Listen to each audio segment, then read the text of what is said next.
जय जगन्नाथ। दिल्ली की कालीबाड़ी में आपको देखकर मंडल कमेटी गदगदायमान हो गई। कार्यकर्ताओं ने देवी से ज़्यादा दर्शन आपके किए। नवरात्रि बीत गई, कार्यकर्ताओं ने दिन रात मेहनत कर लोगों को जीएसटी कम होने के फायदे बताए। सरदार जंडेल सिंह ने कार्यकर्ताओं को संबोधित करते हुए कहा कि मोदी जी की जय जयकार तो मुर्दे भी कर रहे हैं। उन्होंने अंतिम संस्कार के काम आने वाली सामग्री पर जीएसटी शून्य कर दी। यह पहली सरकार है जिसे जिंदा लोगों से ज़्यादा मुर्दों की चिंता है। भाषण सुनकर भीमा कश्यप फच से हंस दिया। बोला, जय जयकार तो मुर्दे ही करते हैं, जिंदा कौम इंकलाब करती है। साहब के तो खून में ही व्यापार है। कपड़ा सस्ता कर दिया पर धागे पर जीएसटी बढ़ा दी, कॉपी सस्ती कर दी पर कागज़ पर जीएसटी बढ़ा दी। जिसे दिया उसे पता ही नहीं चला कि उसे मिला क्या। जिंदा की चिंता भी की होती तो बिहार में वोटों के लिए 10,000 रुपये की रेवड़ी नहीं देनी पड़ती महिलाओं को। जनता का पैसा, जनता का वोट। तभी तम्बाकू घिसते हुए बोला जाटा बोला, भैया मुझे तो लगता है कि इस सारे गड़बड़ झाले के पीछे जॉर्ज सोरोस का हाथ है। पार्टी के जलकुकड़े कार्यकर्ता राधेलाल पंडित जी ने कहा, हाँ, अटल जी की सरकार के समय पड़ोसी मुल्क का हाथ होता था। अब देश दुनिया की चौथी अर्थव्यवस्था बन गया है तो हाथ भी बड़ा होना चाहिए। छोटू भैया का सवाल था, ये डीप स्टेट क्या है? भोला ने जवाब दिया, डीप माने गहरा और स्टेट माने राज्य। हो सकता है यहाँ राज्य स्टेट का अर्थ हाथ हो। जॉर्ज सोरोस का गहरा हाथ।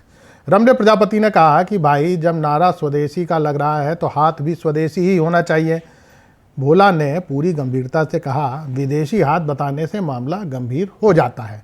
जैसे राहुल गांधी कुछ भी बोले तो कह दो कि कांग्रेस के चुनाव चिन्ह में जो हाथ नजर आ रहा है वह इस देश के मजदूर का नहीं, सोरोस का है। इससे तय हो जाता है कि राहुल कुछ गड़बड़ कर रहा है। फिर कह दो कि बांग्लादेश, श्रीलंका, नेपाल में जो हुआ वहाँ भी सोरोस का हाथ था। इससे लोगों को लगता है कि हाथ अंतर्राष्ट्रीय है और आसानी से हर आंदोलन के पीछे वह नजर आने लगता है। राम प्यारी सुजवाई ने बात को विस्तार देते हुए कहा, आंदोलन आसाम के आदिवासियों का हो, उत्तराखंड के बेरोजगार युवाओं का या पंजाब के किसानों का, इन सब के पीछे किसका हाथ है? सोरोस का। लद्दाख में गोलियां चलाई पुलिस ने पर हाथ किसका था? सोरोस का। मणिपुर हिंसा के पीछे कौन? जवाब आया, सोरोस। दिल्ली दंगों के पीछे कौन? जवाब फिर वही। अब प्रधान नत्था सिंह का कहना था कि भाई सोरोस का हाथ इतना अदृश्य है कि हमारी जांच एजेंसियों को तब तक पता नहीं चलता जब तक हादसा हो नहीं जाता। अब राधेलाल पंडित जी फिर बोल पड़े, जांच एजेंसियों की तो बात ही मत करो। उसे ना तो घटना के पहले कुछ पता चलता है ना बाद में। मामला पहलगांव का हो या पुलवामा का, पड़ोसी मुल्क ना हो तो मुंह दिखाने को जगह भी ना मिले। नत्था सिंह ने बचाव करते हुए कहा कि जांच एजेंसियों पर सवाल ना करें। अभी 2 रोज पहले ही यूपी एटीएस ने 4 लोगों को पकड़ा है जो देश में शरिया कानून लागू करने की योजना बना रहे थे। पंडित जी हंस पड़े। बोले, जिस यूपी में आई लव मोहम्मद बोलने पर घर तोड़ दिए जाते हैं वहाँ शरिया? अब किसका घर तोड़ना चाहते हो भाई? नत्था सिंह ने पंडित जी की बात को नज़रअंदाज कर दिया। अब कहने लगे, अब ये सोनम वांगचुक को ही ले लो। जब तक 10 टूट बना रहा था सब ठीक था, सरकार भी सम्मान दे रही थी, वो भी मोदी जी की तारीफ करते थे। क्या ज़रूरत पड़ी थी भगत सिंह बनने की?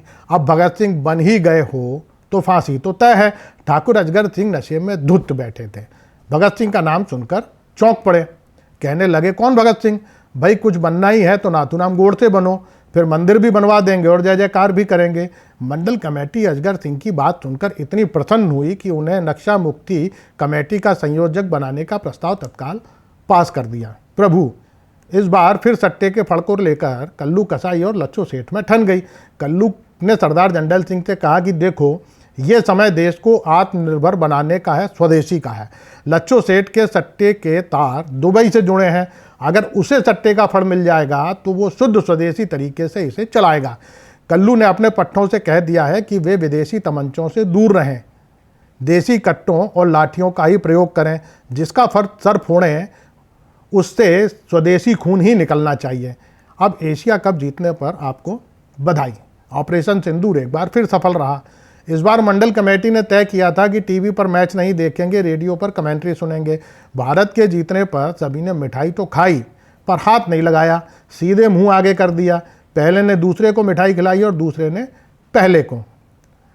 अब गिरिराज सिंह से पूछकर बता देना जी, नवरात्रि खत्म हो गए। हमारे गांव में मटन की सभी दुकानें मुसलमानों की हैं, वे हलाली बेचते हैं। एक आध दुकान हमारे गांव में भी झटका की खोल दें तो हम लोग भी हिंदुत्व बचाने में सहयोग कर सकें। शेष कुशल आपका भक्त सेवक राम। नमस्कार।